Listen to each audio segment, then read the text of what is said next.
Every day can feel like one big question mark. It doesn't have to. With the right insights, strategies, and solutions from Western and Southern Financial Group, together we can look ahead to leave the unknown behind. I mean, what's pro football focus doing? Last week they had Brady. This week they got Brady. We're doing it. We're literally doing it differently from everybody else. As a matter of fact, moving forward from this point on, I will not make reference to PFF. Ready to get into it? Yeah. All right. We're going team by team. I would be very careful about slinging stones. Am I going to get sued? We go legal on this? I like football season, and all the things that go with it.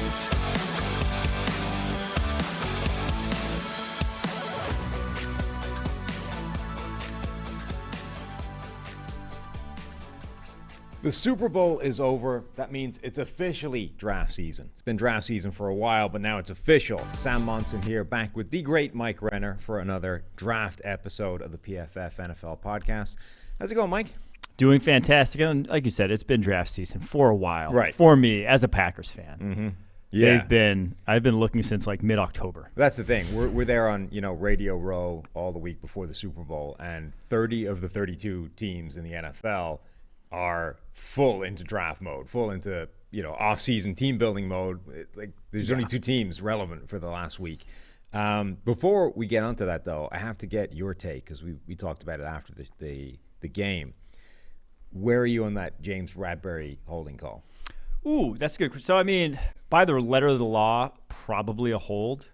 But I think the best way I saw it put, I don't remember who said it on Twitter, but they said if that wasn't flagged, you would have had about 5% of the outrage of it if it was flagged. Yeah.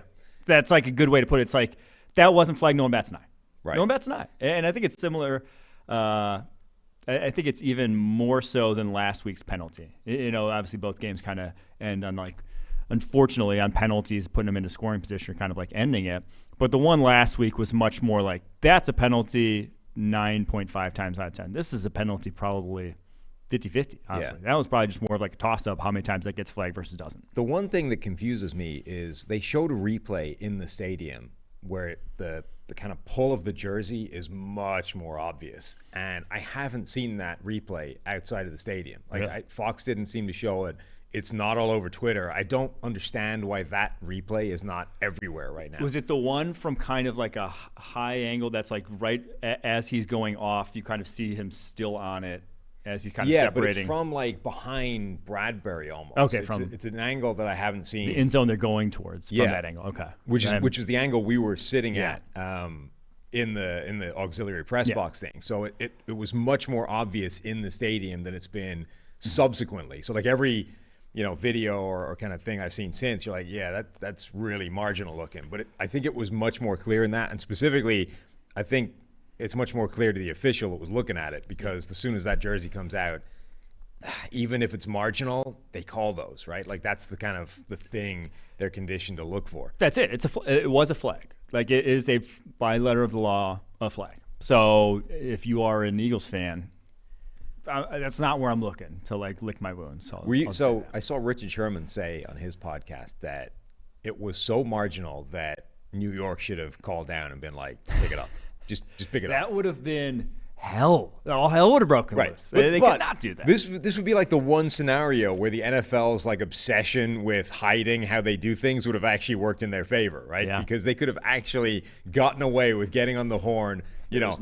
After a conversation, we've decided there is no flag at the play, right? And it's just New York picking it, saying, dudes, you cannot end the Super Bowl that way. Pick that flag up this second. Yeah, after the AFC Championship game, it really was for such a good game, both that and last week, 2 weeks ago. It sucks that it has to end like that. It really does. Kind of really just put a stain on it. It was such a good game before that. It does. I'm so kind of torn, because you're right. Like letter of the law, it is a flag, and you can see why they call it, but it's just such a crappy way for such a good game. And I think that's why you're seeing so many people talking about it, is because they wanted it to end better. Right. I would say it's more that they got spoiled. It spoiled the fun than it actually was an egregious call. One more bit of NFL news we need to hit before we get into the draft. Shane Steichen to the Indianapolis Colts. It's not Coach Saturday. This one was a no-brainer, right? Like it was an absolute. I mean, especially Coach Sauer, but like even in the realm of all the quarterbacks that were, all the coaches, head coaching candidates that were available. Hey, maybe the guy that coach Justin Herbert and Jalen Hurts is the guy to then take whatever rookie quarterback you're going to draft to the next level. Like right. The guy who has the best track record in recent years of quarterback development is probably the guy I want leading my rookie quarterback into the NFL. We joked that the 12-hour marathon interviews, were basically just Jim Irsay playing Madden with the various coaching candidates, right? And he would set up with the 04 Madden or the 04 Colts team, and he'd give them like the 2023 version, and then just be waxing them left and center. There were reports coming out that actually wasn't a million miles away from what they were doing with these. What were they coaching doing? candidates? They were like setting up specific scenarios, in-game scenarios, and basically going, all right, here's the situation, go. So he is actually putting them on Madden. Right. So he's basically setting them up in game situations on Madden and being like, all right, let's see what you got. I like it. It's not the worst idea in the world. It's certainly not the worst idea they've had surrounding a head coach, even in the last 6 months. Yeah, I mean, if you're going to interview a guy for 12 hours, it better be more than just like conversating about what do you guys do on the weekends, right? It better have some substance to it. Yeah, and that's one of the more difficult things to find, though. We always say more so in like GM interviews and like front office personnel. It's like, what did they actually do for their team? What were their actual responsibilities? Because these are closed doors. You can talk behind closed doors about a guy's actual responsibilities, but like, what was he having to do from a game planning perspective? How much does he know from an actual like play calling? And he did take over play calling. He was their play caller this past season, and I believe halfway through 2021 is when he took over. So like, knowing that a guy has those things and can do those things for you, sometimes you don't know when you're hiring a guy or when you're interviewing a guy. So like, I think that's one of the smarter things Jim Irsay's done, we'll say. All right, we're going to jump into draft talk, and it's running backs today, so that'll be a fun. Hell yeah, that's what you come to PFF for. Exactly, right? Our running back takes. But before that, we're back in the Western and Southern studios. The sound should be better. There's no people walking everywhere around us. We're not doing it from the back corner of a hotel room with a curtain behind us. I am still pushing tequila, though. I will say that. So just go ahead. Emmett Smith gave us a free bottle of it. That's actually should have brought it in. We're back in the Western and Southern studio. The PFF NFL podcast is sponsored by Western and Southern Financial Group. While you focus on your roster moves, Western and Southern helps advance your money moves. Buying your first home, planning to start a family, wondering how to make your money grow, Western and Southern's playbook of life insurance, investment, and retirement solutions helps you rest assured on game day. Team up to understand needs and address goals with a game plan built just for you. Get started at westernsouthern.com/PFF. westernsouthern.com/PFF. All right, Mike, we've been doing this position by position. We're going to build the perfect prospect. So we're going to start with the NFL guys, what that looks like from a current NFL player point of view, and then you're going to tell us what that looks like when it comes to the draft guys. So your components for the running back: speed, burst, agility, strength, contact balance, vision, and then route running. You went a lot for this one. Yeah. It's a diverse position. And you completely avoided blocking. You just don't care. Yeah, that part, whatever. Whatever. You're not drafting a guy because he's... You can teach him how to block. Not drafting a guy early because of how he's blocking. Right. You can teach him how to block, or you have Adrian Peterson. Exactly. You don't care. And you don't even care. Yeah. Or you just don't put him on the field in important situations like Adrian Peterson. Okay, so NFL version. I think speed, Raheem Mostert. That one's not very controversial, right? He has the 2 fastest ball carrier speeds, I believe, ever by NGS. Really? So, well, now they've only been tracking for like 5 years, but still. True, still. He's fast. Burst. I think Tony Pollard has one of the best bursts out there. I think there's a few guys that could fit in that category, but I think Pollard is right there. Pollard, ETN. Yeah. ETN's burst is pretty nasty. Right. But, those are the guys who are Aaron Jones, high end, where it's just like stand still, whoosh by you. Agility, Saquon. This one, I don't know. To me, agility, and now he is agile for his size. But like the undersized guys are usually the ones who trend agile at the NFL level. Yeah, but who would you say is clearly more agile than Saquon? Because he's got some pretty ridiculous. Maybe like Austin Eckler. Yeah, I could see that. Obviously, he's getting up there in age, touches, but like he probably the last 3 years, go back a couple years, probably the best in that regard. I could buy that. Strength, Derrick Henry. Just sheer brute force size, Derrick Henry. No argument. Contact balance, Nick Chubb. Again, no argument. Good. Chubb is the last two I've gone with the same guy, and I was torn on vision a little bit, but I think vision and route running, Christian McCaffrey. Yeah, hard to argue there. I will say his vision, like his ability to get in and out of like holes, is his biggest selling point as a runner. Like I don't think he's particularly the most, the best tackle breaker. I don't think he's the fastest. I don't think like anything special in that regard. But his feet that he can get in and out of cuts is spectacular. And then the route running, obviously, as a receiver. I think it always has been. I mean, even dating back to Stanford, like that's been his biggest selling point. All right, Mike. Collegiate version. What does the draft version look like? First off, hotly debated in this year's class. Nice. Loaded running back class. There's a lot of talent. But speed, there's two guys here that really came. But Devon Achane gets the Texas A&M running back. He's 5'9", 185. But he has confirmed track. He ran track at Texas A&M. 10 100-meter guy. They expect him to go 4.2s. Getting Chris Johnson comps. Wow. I don't know if I'm going to go that far. But he is very fast. The other guy that I would say who I gave best agility to is Keaton Mitchell, because his actual GPS times, I don't know if he's going to run the same 40 and has the same track speed as Achane, but he was routinely over 22 miles per hour in the GPS. He flies.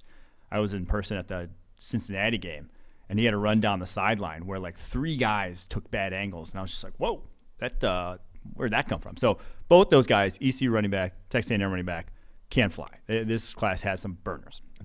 So the last sort of play you described is fascinating, because that to me is when you can see when a guy has ridiculous speed is when they completely break angles during games. And Chris Johnson did that maybe better than anybody I've ever seen, where he would go through a gap, a guy would have an angle on him, and he's just gone. Like the angle doesn't work. Yeah. And the problem is you can't retrain that in your brain during a game. Like you can't do it over the course of a single game. You can never, you're used to a certain angle of physics, and then all of a sudden physics doesn't work anymore because the guy you're going up against is just running at a different speed to any other human around, and it changes, and you can never rewire your brain fast enough to combat that. And there's also, I think, Jonathan Taylor, Breece Hall, there's like a few guys who don't, like when they get up to top speed, they don't look like they're running any harder. And I think those guys also break angles even more than maybe guys who do have speed but look like they're like that, are running fast. Whereas Jonathan Taylor will just he'll get up to speed and you don't even realize he's going that fast by you. I think Keaton Mitchell is definitely in that mold of oh wow, he just kind of is going. Right. So those are your speed and agility guys. Yeah. What else we got? Burst. I have Syracuse running back Sean Tucker. Now he's also up there for speed. He reportedly, as a high school recruit, ran the 4.2s. Now I don't see that amount of speed, but he's probably a 4.3 guy. He's 5'9", 205, rocked up dude. But when he gets there's a clip of him, I believe it was in the Louisville game, first week of the season, where he catches a screen. And the way he just cuts out of the catch of the screen to get upfield, it's pretty spectacular. So he has some elite caliber NFL burst. I'd put it in the realm of a Tony Pollard, of the guys who are good at that in the NFL. Now, nice. Other aspects of his game leave a lot to be desired, but he's an explosive dude. Okay. Strength and contact balance, since it's the same I have guy. the same guy. Now, this class is bereft of the true power backs. The Ramondre Stevensons of the world, the Najee Harrises of the world, the 230-plus dudes. There's not a lot in this class. You got Chris Rodriguez from Kentucky, you got Tavion Thomas from Utah. There's not a lot. This class trends more towards 205 pounds to about 220. There's a lot of dudes in that range. But I think the one guy who's got size and uses it really well, obviously, is Bijan Robinson. There's a reason he's talked about as this generational special, whatever you want to call him, prospect, running back. It's because he's 6 foot, 220 with elite athleticism and elite power behind him. So he is strong, not necessarily a power back, but his play strength is pretty damn good. And his contact balance, he broke the PFF record for broken tackles of the season this past year. He's the highest, I think, for a guy who's actually started throughout his entire career at the running back position. So I think it was 500 carries. For anyone who had 500 carries in college, he's had the highest broken tackle rate of anyone. So and we're going to get to him later on in the show, but that's a good starting point for him. So vision and route running are two last ones. Vision. I'm going to go UCLA's Zach Charbonnet. He was even called by His head coach, Chip Kelly, some of the best vision he's ever seen in running back, and Chip Kelly obviously coached at the NFL level, has played with some good running backs, or not played with, coached some good running backs. Sean McCoy, notably, calls Zach Charbonnet one of the best visions that he's seen. So Zach Charbonnet, that's like one of his calling cards. UCLA running back, he'll get drafted highly because of it. And then route running, the best pass-catching running back in this class is Alabama's Jahmyr Gibbs. I don't think he's going to go in the first round. I've seen him first-round mock, but I do think he probably comes off the board RB2. Probably just like a better version last year of James Cook coming out, like very similarly tooled, but I think Gibbs is just all around, has a more complete game. Right, which makes him vaguely comparable to Dalvin Cook. Yes, because exactly. James Cook to me was just like Dalvin Cook on 80% across the board. Like he just took down the notch everywhere. It's the same guy. It's amazing how alike they were. But if he's comparable to James Cook, somewhere a little bit better, that's getting into some pretty useful territory. Yeah. All right, let's talk about Bijan Robinson, because he is being talked about as he's this year's generational running back. So first of all, how generational are we talking here? Because that that word has started to get pretty. You're pretty numb to that word these days, right? Every year there's somebody that's generational. Yes. No, and to me, a generation is like a football career. It's like 8 years. Okay. Every 8 years in the NFL, you have a completely new group of NFL players. Now you get some holdovers at quarterback, offensive line, but running back, if you have an 8-year career at running back, you're doing well. That's it. So that's a generation in the NFL. So that's also the span of the PFF college era, basically. We've done 9 years of grading college football. I would put Bijan Robinson personally as the best running back of that time span, just in terms of projection to the NFL. I thought Saquon's running style had a little too many worries, in my opinion, when projecting the league. Obviously, fantastic athlete all around, no questions about that. But he was a home run play merchant. He was the guy bouncing outside. He'd stop his feet behind the line of scrimmage. He wasn't as decisive as I see Bijan Robinson on tape. And then Robinson's there in that realm athletically. I'm not sure if he's going to test as off the charts as Saquon, but you don't need to be an elite running back at the NFL. He has very high-end tools. So that would be my first question. If he's the best running back during the PFF era, since we've been grading college football, who was that before this year? Who was the previous best running back you've seen come out? That's tough. Now, I didn't love Leonard Fournette. Obviously, he was the second highest drafted. So Saquon was the highest drafted too. Leonard 4, Zeke 4. And Zeke was just very good, very sound. Zeke was like that guy who was maybe not the anti-Saquon Barkley, but all the things that you kind of knock Saquon Barkley for, Zeke did already. Yeah. Zeke's this guy is NFL built all over him. He gets upfield, he can pass protect, he can do all the little things. But I'll trend more towards the guy who's probably just a dynamic athlete. So love Saquon, love Dalvin Cook, obviously coming out, but he has other issues. But I'd probably have said Saquon was probably the best in the PFF era before. Do you have a comp for Bijan? Not a good one. Nothing I loved. I could look real quick who I put in the draft guide, but so when I was watching his tape, he kind of struck me as a little bit of what you're saying before, that everything he does he makes look really easy, and it doesn't necessarily look like he's going 100%, but it just works. And that reminded me a lot of the kind of style is a lot of how Christian McCaffrey did really well. But Christian McCaffrey's a good athlete with the exception of his 3-cone, which is mind-blowingly insane. But everything else, he's a good athlete. But what if you took that and made it, had the same style from a great athlete? That kind of is where I'm feeling with Bijan Robinson at the moment. All right, I put Edgerrin James for Bijan Robinson. Yeah. So the do-it-all backs that were the rage in the 2000s. Right. There's Edge, LT.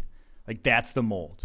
That's the mold. LT isn't a bad comp either, actually. I mean, that's those guys were all very similar. Yeah, and he had a similar style of it didn't look difficult. He just made those things look easy. I think my comp for McCaffrey when he was coming out was Priest Holmes, which again, when he was at his peak, was absurd. Yeah. They're all in that kind of similar mold of they just make this kind of thing look simple, and a lot of it is the vision and always being in the right place. And there are a lot of runs he makes where you can see the cut he's going to make, but he somehow makes it better and then gets through a gap better than other people making the same cut. It's just his ability to actually succeed doing those things is insane. It's just smooth. Yeah.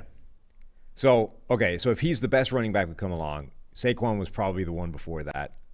those are the, I think you've mentioned the guys that are in that conversation, right? Saquon, Leonard Fournette, depending on how you liked him, Christian McCaffrey, Zeke, Bijan is now number one in that category. The real question becomes, knowing what we know about team building, about running back data, PFF, how dependent running backs are and everything else, all those kind of things, right? Then all the way to the extreme of running backs don't matter, blah, blah, blah. How high do you take a guy like that?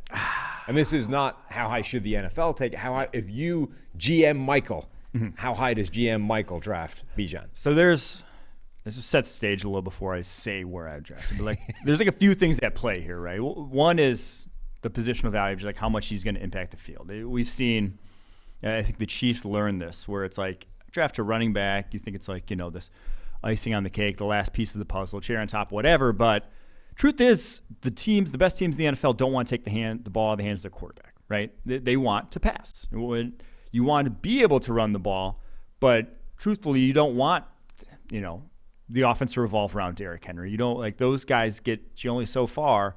You want to win through the air. That's how you do it. And as good as you can be as a receiver running back, you're probably still going to be like an average wide receiver. There's few guys who are actually running backs that could have been, Christian McCaffrey's probably like one of the few, and that's why the 49ers paid the premium, where it's like this guy can actually just split out wide and be a receiver and cool, and then make an impact there.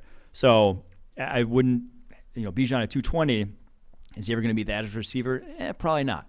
So to join the elite, to be among the elite, you just want to pass, and that inherently devalues the running back position. And then the other point I said was, if you play 8 years at the running back position, that's a career. Like, that's a long career in the NFL. Whereas if you draft other, say, lower value positions, guard, tight end, those guys 12 or 13 years is what you're expecting out of that. Like, that can be a cornerstone, especially offensive line, where if you get a Jason Kelce, if you get a guy who's like a stalwart at guard, they're there for 15 years, and they're also relatively, like, they take pay cuts. Like, they like choose the hometown discount. A lot of guys taking those are the guys who aren't complaining about their contracts, tend to be along the offensive line for whatever reason it is. Like, you don't see a lot of O-line holdouts. That's just not a thing.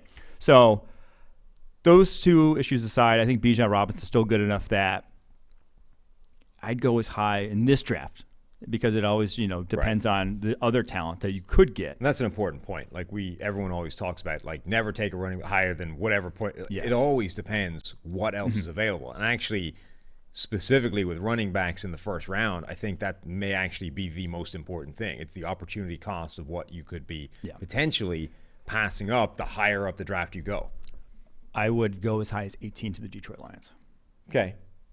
I think that's reasonable. Because to me, to draft a running back that highly, I have to have a very good offensive line also. I don't care about the other aspect. Like, the other things we said of like, it has to be the last piece of a championship team. No, like, I have to have a top 10 at worst offensive line already for me to think it's going to pay off for me, because that's when it really does, in my opinion, like, having that elite level of running back is when it pays off, is when it takes you into that realm of unstoppable rushing game.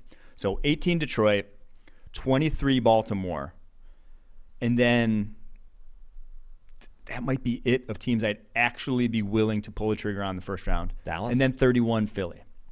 Dallas, no, because they're stuck with Zeke still, right? I mean, maybe they cut him, but they're stuck with that cap hit. And then I guess if you let Pollard walk too, maybe, but like, I don't know. I just think Dallas has other needs, and it's going to come to the offensive line too, where they did a good job of trying to rebuild it, but Tyron Smith, Jason Peters, obviously, they're old. I think running back should be very clearly separated between the sort of what you would invest in free agency or second contracts and the draft. I think they tend to get lumped into the same conversation as don't invest in running backs at the end. But I actually think there's a much stronger argument for investing in running backs in the draft, even high, than there is investing a big money free agent contract in a running back. And so but I do think you get to a point in the first round, like the higher up you go, where it no longer makes sense, right? So Saquon, for example, I don't want a running back at number 2. Like, his contract is nuts for a running back. If he doesn't pan out, it's a problem. Plus, as you said, no offensive line. Like, it's just harder. And at number 2, the opportunity cost of what you could have had, behind door number 2 is probably a lot stronger. Yes. But let's Najee Harris, Josh Jacobs, I think they both went the same position, 24. 20s, yeah. Those guys, contract-wise, are not on a lot of money. Mm-hmm. Like when you look where they stack up relative to other running backs in the NFL, that's a really reasonable deal. Yeah. And at the point where you're picking 24 or wherever in the 20s, you're probably not passing up on a blue chip prospect to take that guy there. The contract isn't bad, and yet the talent at running back is arguably going to be the best guy in the draft, right? So I think that's the kind of sweet spot where it's actually, I don't have a problem with drafting a running back in the first round somewhere in, the lower half of the middle of the round and below. Mm-hmm. And last year, the first running back off the board was Breece Hall, right? And that was fine. Like the Jets drafted Breece Hall with their 4th pick. They had 3 at that point. Yeah, they had 3 in the first round. 4th pick. You're like, that's fine. His contract is a bargain. He might be the best running back available in this draft. That's a steal. Yeah. Embrace it. No, I agree. And again, it's like if the situation's in place. Like if you are the Steelers, though, drafting Najee Harris and you're like, he's going to change our running game, you're just going to be sorely mistaken. Right, you're just miscalculating how, or just misinterpreting how, or what leads to rushing success at the NFL level. Putting the cart before the horse, right? Shall we say? So that's it's a twofold kind of problem in that, and I agree with you though that like at that range, I think people overestimate the hit rate of a lot of other positions. That you are really less than 50% of chance of getting a good NFL player there. Yeah, and that the safety and security are now like running back just somewhat of an easier position to scout in the traits that it takes to succeed at the NFL level. Right, so we can kind of broaden this from Bijan into this more general conversation about running backs being drafted. But that to me, the kind of mistake of putting the cart before the horse, that's just a process error rather than a fundamental, should you draft a running back at this position? The issue with Pittsburgh was exactly what everybody was saying at the time, which is if you are drafting this running back in the first round, believing it will fix your run game, you're out of your mind. Mm-hmm. That was the mistake, not drafting the running back in the first round at all. Like I think that's entirely defensible. And if you look at Pittsburgh, they're sort of the proof either way. Like it didn't fix their run game because they didn't fix the offensive line and the other parts of the offense that were causing the problems. But equally, if they ever do, A, Najee has already shown he's a good running back and can take advantage of that. And B, he's not on a lot of money. So if you ever actually get the rest of the stuff fixed, it's perfectly justifiable to take that guy in the first round. But I agree with you, you should do it in the right order. There's no point bringing the running back in if the situation isn't there for him to actually have any success. Yes. And it's not like quarterback where it's like, oh, he can develop. It's like you're just putting needless miles on those tires. Running back is a weird position where they're their career is almost upside down. Like it's the one position where a guy should be able to come in, hit the ground running immediately, and then arguably they're only going to get worse from that point on. I guess the only counter to that is they're probably going to get more sophisticated in the pass game, and in particular from a blocking standpoint, the deeper into their career they get. Yeah, I have no data to support this, but I think year 2, year 3 is the prime of an NFL running back. Yeah. That is the peak. Like I think you have, year 1 of like learn the offense, everything's new, whatever, some hesitation, like maybe you don't hit the ground and be elite, but year 2, year 3, that's it. You're only getting worse from there usually. And that's another reason I think why it is kind of justifiable to take these guys reasonably high in the draft, because you are targeting the guys that are, the superior prospects. You're only getting them probably for that first contract. If you have any sense, you're going to let them walk after that point, at which point there's value in that. There's value in getting that guy for the first contract, an elite talent, and hoping he doesn't get injured and then letting the guy cook. Dalvin Cook, who's apparently having surgery on a shoulder that he broke in 2019, according to an Adam Schefter report today. He's just like, I think it's time. Yeah. I've been in serious pain for 4 years. I think it's about. I've been in daily agony for the last 3 or 4 years, and you know what? Now feels like the moment where that's become the straw has broken the camel's back. Exactly. I'm finally going to get it fixed. My insurance is good enough. Right. In February, February 14th. What has he been doing the last few weeks? Even if he was like, all right, finally, midway through the season, this is the year. It's too much. At the end of this season, I'm going to get it fixed. We're done. Yeah. What? He still waited like a month. Like, what are we doing? I don't understand that story at all. All right. So, in addition to all the running back stuff, Mike, you've been to the All-Star games. You were at the Shrine Bowl, right? And you were also at the Senior Bowl. So, I want to hear some Mike Renner takeaways. Who stood out? Who stood out good and bad?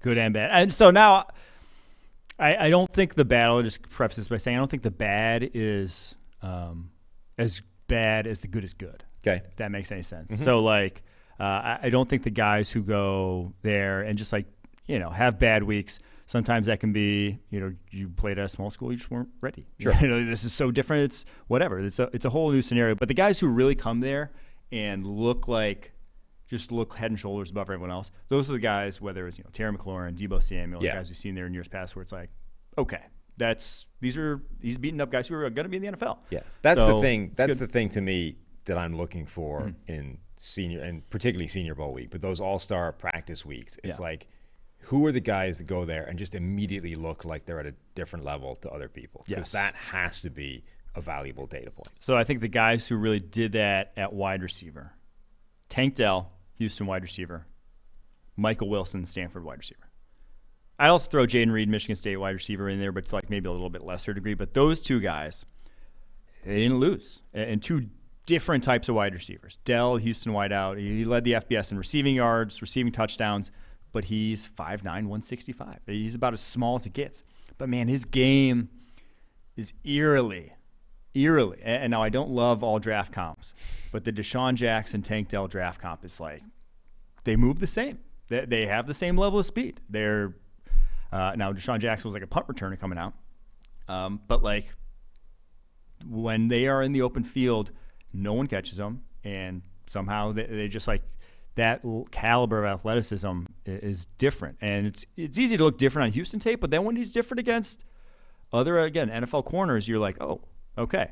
So I think Tank Dell could go in a very similar range to where Deshaun Jackson went. I think he could have a very similar career. So he really stood out. Wilson, though, a guy who he just got hurt a bunch. I think he had multiple collarbone injuries at Stanford back in like 2019. He was, I think, their second leading receiver and just has not had a full season since. He hasn't had close to a full season since. So, but he's a bigger dude, 6'2", almost 220, but he just got route running chops. He knows how to get off the line, knows how to get clean out of his breaks. Very impressed with him. So those two guys, I think, made themselves a lot of money. The Tank Dell, Deshaun Watson comp, or just not Deshaun Watson, Deshaun Jackson comp is fascinating because Deshaun Jackson is probably like the archetype success story for that undersized speedster receiver that even if he's a one-trick pony, the one trick is so good that he's going to hang around for a decade or more and make every single team that he's on immediately better. Mm-hmm. And we've struggled a little bit. I think the league has struggled a little bit. How do you identify that guy versus the guy that appears to have all of that and it just doesn't work? No, the league's been trying to find that. Dwayne Eskridge, Rondale Moore, Tutu Atwell. Tutu's a good example. Last year, Wan'Dale Robinson. Everyone wants that next Deshaun Jackson. But I've not thought of any of those guys as the next Deshaun Jackson. So, like, what separates, Tutu Atwell from Deshaun Jackson to the extent where one works and one doesn't? And look, Tutu made some plays at the end of last season. Maybe he's going to come on, but like so far, we're not looking at this guy saying he's the next Deshaun Jackson. I think there's two big things. One's foot speed. And so like foot speed gets you off the line of scrimmage clean when you're undersized. You need straight line speed, but then you also need agility. And a lot of guys who have straight line speed, a lot of guys don't have both, right? So I do think a Dwayne Eskridge his foot speed was very average. A Tutu Atwell was not the same level of just like whatever that is, foot speed again. And then it's being able to stop. To be effective in that route tree of just like getting vertical. You have to be able to sell verticals and then stop on a dime to make any of that work, or else everyone's just going to run with you vertical. And then because NFL cornerbacks are very agile, that's like a prerequisite for the position. So those guys can stop on a dime and come back downhill very quickly. Whereas I didn't see that from Dwayne Eskridge. I did not see that to the degree from Wan'Dale Robinson that it's just like they're go from full speed to a full stop without you having any time to react, and then can get back downhill for a comeback. So I do think that's one of the biggest things that gets not oft talked about with these speed wide receivers is can they actually throttle that speed and create that separation that it takes. So I do think I see that from takedown. I think a huge part of it is also how your hands work during the route. Like you need to be able to get off contact. Yeah, you have to be able to get away from the corner and separate because NFL cornerbacks are too fast. Like the difference between even a speed wide receiver and a cornerback is not a lot. Mm-hmm. And if there is any difference, the corner can immediately negate that if he gets any kind of contact on you. Like if you get stopped for a split second, whatever speed differential you have over him is dead. And that's why like Richard Sherman with his 4.5 or whatever was almost never beaten deep because it was so hard to get off him. Like yes, to get he can touch you from get wherever. Rid of the contact. Yeah. And that's why Rashee Rice is really interesting to me because it feels like he wants the contact. He seems terrible at getting off that contact. Like he blows by dudes, but then almost seems to like reinitiate the contact and get stuck on a corner that he should be separating like 2, 3, 4 yards down the field based off like how his physical advantage is over that guy. And he did not have a great Senior Bowl. He was up and down because of that. Like he'd get stuck on DBs. And that's just the way of the world when you have that play style. And that feels like a thing that there's not too many guys you can think of that like struggled with that as a concept and then fixed it. Like immediately figured out how to avoid contact and get clean off those physical encounters with DBs deep down the field. All right, other positions. Defensive line, I thought a number of guys stood out. Will McDonald from Iowa State, probably going to be highest drafted guy that was there. On the defensive line, I thought he had a good week. But the guy who like really, now I was high on him going in, but like came there and answered a lot of questions to me was Carl Brooks from Bowling Green. At Bowling Green, he was an edge rusher, which is why I was like, I wanted to see him because he's 6'4", 300, and he's not going to be an edge rusher in the NFL. No one at that size is playing edge in the NFL. So he's an interior guy, but had never played there at Bowling Green. So he goes there and just looked like he belonged. Had a lot of good reps in the team period, a lot of good reps in the one-on-ones, and against the run, double teams, we were about with those guys. It didn't look like a liability. It wasn't elite or anything by any means, but like I think he can play in the NFL at that size on the interior. So I think he made himself a lot of money. And then another off-ball linebacker with kind of like tweener size concerns, Ivan Pace Jr., the Cincinnati linebacker. He's like a poor man's Micah Parsons. He's an unbelievable blitzer, unbelievable at defeating blocks, but he is 5'11", 230. So he's like Micah Parsons minus 3 inches, right? Minus 20 pounds. But man, he gets after it. He had a rep in the actual game where Osiris Torrance is climbing to the second level. Osiris Torrance is 6'4", 345, and he put him flat on his back. Like he pancaked a guard that size. I'm in awe of what he could do. He ran the fastest of any linebacker on the GPS. So no one's going to want to draft a linebacker who's 5'11" just because of the coverage aspect in today's NFL. Can't shut down windows. One-on-one with tight ends is like it's just tough. But everything else besides that size is pretty sweet. So that's sort of sounding, other than the size part, a little bit more like a Dante Hightower than it is a Micah Parsons in terms of a guy who can rush the passer really well, not necessarily as an edge rusher, but if you get him matched up one-on-one versus running backs, tight ends, he just destroys those guys. Yeah. Well, he beat offensive linemen at Cincy too. It was a weird, there's no proof of concept for a guy that size ever rushing the passer at the NFL level. Right. So that's the problem. Like even Elvis Dumervil was sub 6 foot, right? He was about the small, like 5'10", shortest, 11. Tightest built. But Elvis Dumervil was what, like 5'11", 265 or something? Like he was load. So if Pace wants to gain 20 pounds, hey, I'd think about it. But just a unique skill set. So we'll see. I mean, that's how big Robert Mathis was pretty tall, right? Like he was 240 something. Mathis wasn't that tall. I think Mathis might have been. I think he was tall. Maybe I'm making 6 foot. 235? 6'2". Oh, was he? Okay. Yeah. But he wasn't like a long rangey guy, but he was under 240. He's one of the few to do under 240, and now in that scheme they kind of just let him not play the run, which helped. But yeah, Mathis, that's interesting. They had that was a strange combination of Dwight Freeney and Robert Mathis, both of whom were undersized, both of whom were reasonably short. But those guys were shot out of a cannon. Yeah. Yeah, Dwight Freeney, just that coil and the inside spin move, obviously, that was unstoppable for a decade. And then Robert Mathis with just absurd speed around the edge.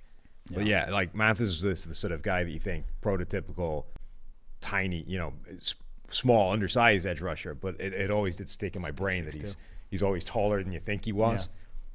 James Harrison might be like the closest size comp, right? James Harrison was like 6 foot 240. Yeah. But James Harrison was 6 foot 240 without an ounce of fat. He was muscle, 6 foot 240. He was a brick. Which, I mean, this was a guy that went undrafted and had to basically prove that he could function at that level. So we'll see. We'll see what Pace can do. Okay. Anybody else? Last big winner, I'll say. I think DeJuan Jones, the Ohio State offensive tackle. He's massive. I was going to say, we have to start with the wingspan, right? He's the biggest offensive tackle that I've ever seen, just like from a frame. He's 6'9", wingspan of 7'5". Hands are 11 3/8 inch or 11.5 inches. So he's going to have like the biggest hand size ever at the combine, biggest wingspan ever at the combine. Which makes him only half an inch smaller than Steve's hands. Yeah, he's good. Steve's got mitts. But I mean, he's huge, right? He's like if Steve played offensive tackle and lost some weight. Just kidding, Steve. But Jones is you worry about those guys, Daniel Fowley last year, kind of similar dude, right? You worry about foot speed. What are you going to do against Robert Mathis? What are you going to do against Von Miller? What are you going to do against Willie Anderson when you're that size? I think he gets around it with his play style. He's quick setting guys. He's getting his hands on them. He knows how to use his hands really well. And he's kind of avoiding situations where he has to react and really utilize that foot speed because he's so just adept. And I think he's, I saw him as right there while he's so he played the first day, actually, only 1 day of practice, and it's utterly dominant. And that's like, I was like, whoa, really eye-opening. And then what then also opened my eyes is he's there the rest of the week with the offensive line group, and he's like calling out the moves that the defensive linemen are going to do. He's like, watch the inside move, do this. Like he's locked in still. Like a student of the game actually, is preparing still kind of. He as sat he's out, in it. right? Because he had a headache or something, so they held him out for a couple of days. He just dominated enough that his agent told him to stop, probably. But it's just that guy who's still locked in, like that competitive nature that I'll go to bat for. If a guy like is wired that way, you can see the tape that he had at Ohio State, which was very good, rarely lost in pass pro, translating to the NFL. So I think he made himself a lot of money. I think he looks visibly a lot more agile and better movement skills than a guy like Faalele. Yes, it's night and day. Faalele was like below the threshold, in my opinion, of playable. You, in the past, I believe, have, suggested the opinion that you can be too long as an offensive tackle. Yes. The LaRaven Clark problem. So few know how to use their hands at that length. But he has 36 and like a half-inch arms. And he knows how to use them really well. It's a rarity. So, again, not the type of tackle I usually go for. I worry about, the foot speed there, and I also worry about injuries. Whether it's Mekhi Becton, whether it's Trent Brown, those guys don't stay on the football field. They just haven't. When you're that size, your knees, your ankles, your back are under a lot of stress. So I still don't not top 15, not top 20, but, back into the first, if you're a team that really, maybe you're a run-heavy team, maybe you got a mobile quarterback, I'd look long and hard about DeJuan Jones because no one's bull rushing that dude. If you're going to face contain rushes because your quarterback's so athletic, if you're like the Ravens, if you're the Bears, you want to tackle like that. Okay, so that was winners from the Senior Bowl. Were there any guys that definitely let themselves down? Yes, a couple guys I'd call losers from the Senior Bowl. Jalen Duncan, the Maryland offensive tackle. I mean, he looks the part in kind of everything he does. He's very smooth, very just a natural athlete, very well put together. And just like the pass reps come, and he just kind of like is lackadaisical. Didn't look locked in. Had one of the lowest pass blocking win rates of anyone in the one-on-ones throughout the week. Just kind of like, He just leaves you wanting more on tape. A heck of an athlete, like I said, like put together like guys like Paris Johnson, Broderick Jones that people are talking about as top 10 picks. Duncan's in that similar mold, but just leaves his tape is just nowhere near those guys. So thought he had a chance to make himself some money, did not. And then J.L. Skinner, the Boise State safety, who listed at 6'4", 220. You're thinking he can be this, either Kyle Hamilton slot or even maybe just like transition to off-ball linebacker entirely if he puts on some weight. He comes there 6'4", 211. And that's just not as skinny. He looks like he belongs on a basketball court. Right. That's just not a build that I really want playing defensive back in the NFL, because you're too high cut to really be like a corner on the outside or a safety that can flip his hips and run from like an off alignment. Because you're that tall, it's just like difficult at that size to do. And then you're not big enough to play in the box. You're not strong enough to play in the box whatsoever. So J.L. Skinner, very much a tweener. He looked at Senior Bowl. This was a case of the list weight just being 20 pounds off, or he'd actually changed composition specifically? He looked skinnier. Like right. He looked like he had came there to be svelter, which I don't know, not ideal. Okay. What about the same winners and losers from the Shrine Week? Was there anybody that stood out? Shrine Bowl. There was a corner by the name of Kytrell. I think that's his name. I think it's Clark. Louisville corner. Got after it. Undersized dude. I think like 5'9", 5'10", 180, something in that range. But, man, feisty, great route breaks. I thought he made himself some money there. On the flip side of things, the bad side of things, there are actually like a number of guys who I was looking forward to seeing there that were like top 100 on the PFF board that none of them really stood out. Now, Zay Flowers barely even practiced, went there and kind of just went through the motions. Whatever for him, the Boston College wide receiver. But the Texas duo of defensive tackles, Keandre Coburn and Moro Ojomo, both were top 100 players heading into the Shrine Bowl. Neither went there, and obviously the competition level, Shrine Bowl versus Senior Bowl, a lot more at the Senior Bowl, a lot more NFL talent Senior Bowl than there was at the Shrine Bowl. Offensive line talent that they were going up against, nothing special, and just kind of didn't dominate. You're expecting to dominate. They just kind of looked solid. Just nothing special. So probably still in that late day 2 range for both of them to early day 3. It feels like we are starting to get a ton of buzz about Zay Flowers at the moment. Yeah, like Zay. A lot of people seem to love that guy. Steve Smith, I saw, was absolutely going to bat for him, saying he's incredible. His tape is phenomenal. This dude is amazing. Yeah, I think so he's a senior, and usually, any top wide receiver prospect, usually they're coming out early. Devontae Smith, probably one of the few outliers of guys drafted highly that spent 4 years in college. It's kind of a position and you see and identify early. But I do think he was so he put on a good deal of weight from last season to this season, and he added like a little more juice to his game, because I think he was listed at 170, comes to the Shrine Bowl at 180. And I just think that's because he put in a lot of effort in the weight room from last year to this year and just looked different athletically. And that's why you're seeing a guy rise up boards so late in his career.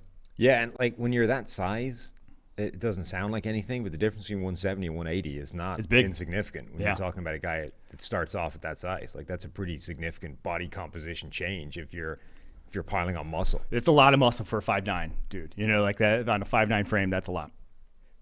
All right, Michael, a little bit of a short show today, but we're good. Can't talk about running backs too long. No, it's contractually. We're not allowed. I mean, it's PFF. We get turfed out of the Western and Southern studio if we were trying that. So, conclusions. Bijan Robinson, generational, legitimately generational. Good player.